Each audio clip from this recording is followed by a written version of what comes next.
What are the specific mechanics of how prices come down? You know, the steps that would be taken in a second term for you? So, first of all, she can't do an interview. She could never do this interview because you ask questions like, give me a specific answer. She talks about her lawn when she was growing up. Millions and millions of people come in because that's something, you know, we can fix the gasoline situation and we can fix the anything. Do prices come down magically because it's not them? Well, Donald Trump is once again going viral for all the wrong reasons, as a conservative interviewer made the tragic mistake of asking him one substantive policy question during an otherwise softball interview, and Trump fell apart so badly that it seemed to stun even the interviewer herself, as his staggering cognitive decline was put on full display. But before we unpack all that, if you end up liking this video and you want to support the channel, please be sure to hit the like, subscribe, and alert bells before you go.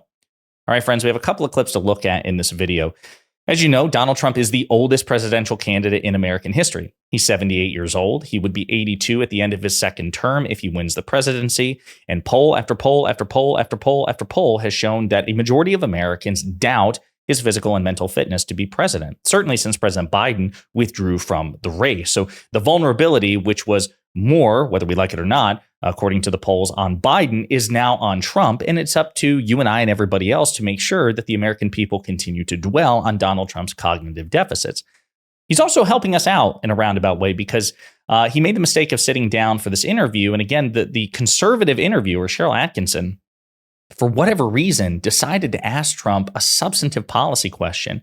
And we're going to play the clip. But I mean, as you can see, like, it's just pure gibberish. OK, pure gibberish. And as bad as it looks in text, it sounds a hell of a lot worse and looks a hell of a lot worse when you actually see him deliver it. So we're going to play this clip and unpack it together. But brace yourselves, because this is Trump falling apart. Kamala Harris has been very short on specifics when it comes to economy, other than saying she wants an opportunity economy. What are the specific mechanics of how prices come down? You know, the steps that would be taken in a second term for you? So, first of all, she can't do an interview. She could never do this interview because you ask questions like, give me a specific answer. She talks about her lawn when she was growing up.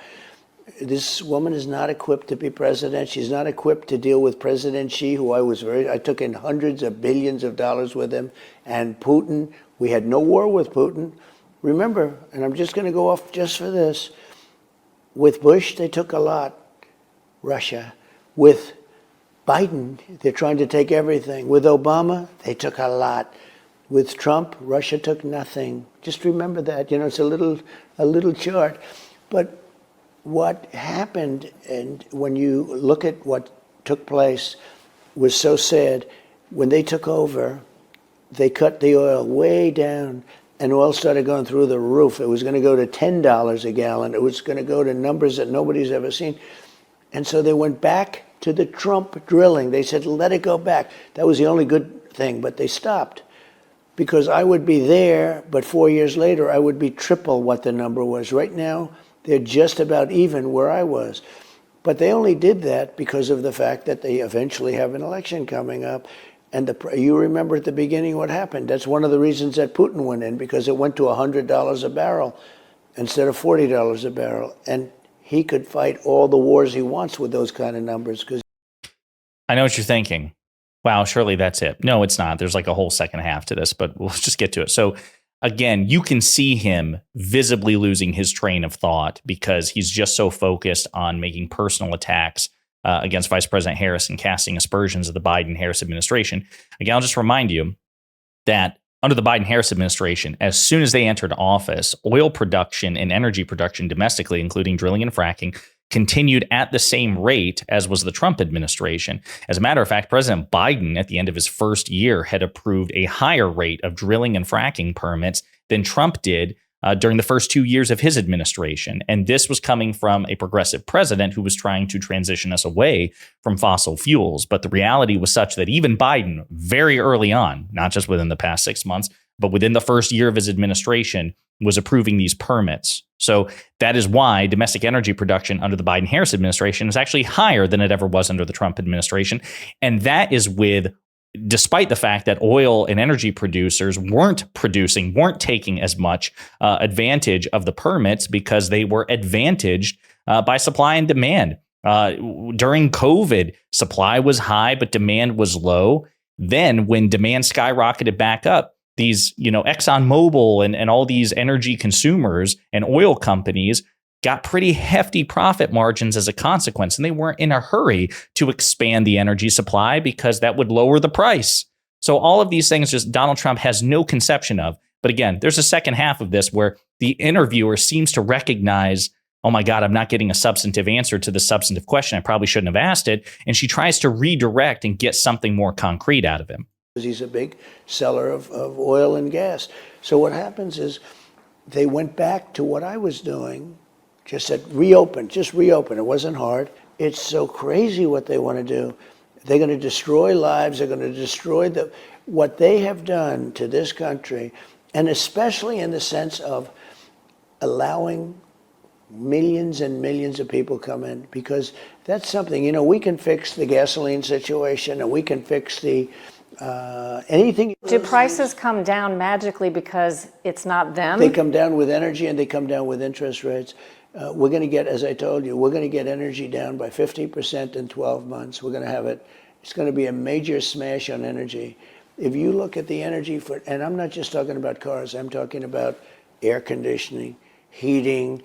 Did that seem like basic energy? Did that seem like an edit to you? It seemed like an edit to me. Let's take a look one more time. Millions of people come in because that's something, we can fix the gasoline situation and we can fix the anything. Do prices come down? It seemed like an edit. They edited the ramble out in order for her to interrupt. So wait, are you saying prices come down because just magically because you're in office? And you know what's funny about that is, again, Cheryl Atkinson, prominent right-wing journalist, why on earth would she expect anything? I'm so stunned. I really am. When people ask Trump questions substantively, when they're nominally on Trump's side, if you want him to win, why on earth would you put on full display his inability to answer direct substantive questions with direct substantive answers? There's a clip from Billy Madison, which I've made reference to when Donald Trump does things like this. And I just want to play it real quick because it beautifully encapsulates the appropriate response to that incoherent stream of consciousness. What you just said is one of the most insanely idiotic things I have ever heard. At no point in your rambling, incoherent response were you even close to anything that could be considered a rational thought. Everyone in this room is now dumber for having listened to it. I award you no points, and may God have mercy on your soul. Precisely. That is the precise response that one should give to Donald Trump's incoherent answers. Jerry Connolly, a Democratic lawmaker, was recently in a House Oversight Committee hearing about the so-called incompetence of the Biden administration. And he used his time pretty wisely to draw contrast between the Biden-Harris record domestically and with respect to foreign policy. But I want to play you a short segment because a lot of it has to do with the incoherent lies that Donald Trump told in the previous clip. The gentlelady next to you decried the fact that Biden administration is impeding energy production in the United States. Do you happen to know what the daily oil and gas production is in the United States right now? I don't have the precise figure, but I know it hasn't been impeded. 13.4 million barrels. Is that the largest in the world right now? I believe so. Is it also the largest in American history? I believe it is. And are we now exporting energy because we have so much of it? We are. Are we in fact? There you go, folks. There you go. It just goes on like this. The fact of the matter is we are more energy independent. We are a net exporter of energy. We are producing more energy domestically with respect to even fossil fuels than we ever were under the Trump administration. It's just a fact. And much of the delay had to do with a global pandemic that occurred under the Trump administration and was mismanaged by Trump himself. But the point is this. As I've mentioned, it's kind of a pet peeve of mine because the asymmetry of standards always benefits Trump. He has so many institutional advantages. One of the many reasons why he still may yet win this election and why we can't discount the possibility that Trump could win. Okay, because even though he is wildly unpopular, even though he's incredibly stupid, even though he has a terrible record, he has the Electoral College. He benefits from gerrymandering. He benefits from a media ecosystem which expects more of Democrats and grades him on a curve for the sake of false equivalence. But poll after poll after poll shows that the vice president leads Trump, even when it comes to notions of, again, physical and mental health and competence and effectiveness. Okay, even the most recent NBC poll has her 48 to 43 Trump. So clearly, more Americans than not think that Donald Trump is too old, too stupid to be president of the United States. And I'll also remind you, there was another viral moment that so much of this reminds me of, just probably within the past 3 weeks, where Trump spoke at the Economic Club of New York and was asked how he would reduce childcare costs, and he gave a wildly incoherent answer. I want to point out, because the person who asked that question at the New York Economic Club was just appalled by Trump's answer, and she said it indicates that he's not mentally fit to be president. When in November, can you commit to prioritizing legislation to make childcare affordable? And if so, what specific piece of legislation will you advance? Well, I would do that, and we're sitting down. You know, I was somebody, we had Senator Marco Rubio, and my daughter Ivanka was so impactful on that issue. It's a very important issue. But I think when you talk about the kind of numbers that I'm talking about, that, because look, childcare is childcare. There's something, you have to have it. In this country, you have to have it. But when you talk about those numbers compared to the kind of numbers that I'm talking about, by taxing foreign nations at levels that they're not used to, but they'll get used to it very quickly. And it's not going to stop them from doing business with us, but they'll have a very substantial tax when they send product into our country.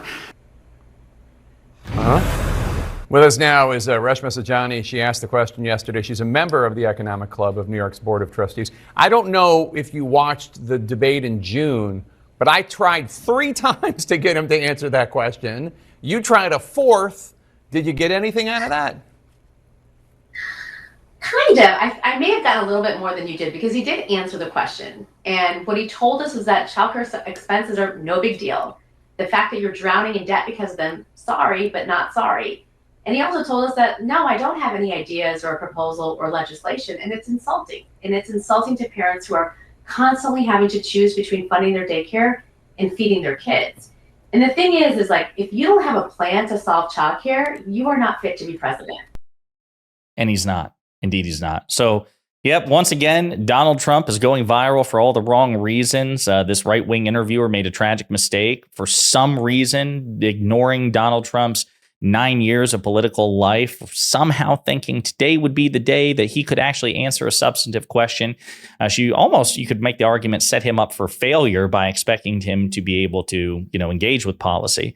And you can see how very clearly it went off the rails, so much so that it seemed like they edited out the rest of his meandering, incoherent answer. And she tried to are you saying this is going to magically change simply because you're in office and they're not? And his answer seemed to be, yeah, basically, yeah, because I can't get into the specifics.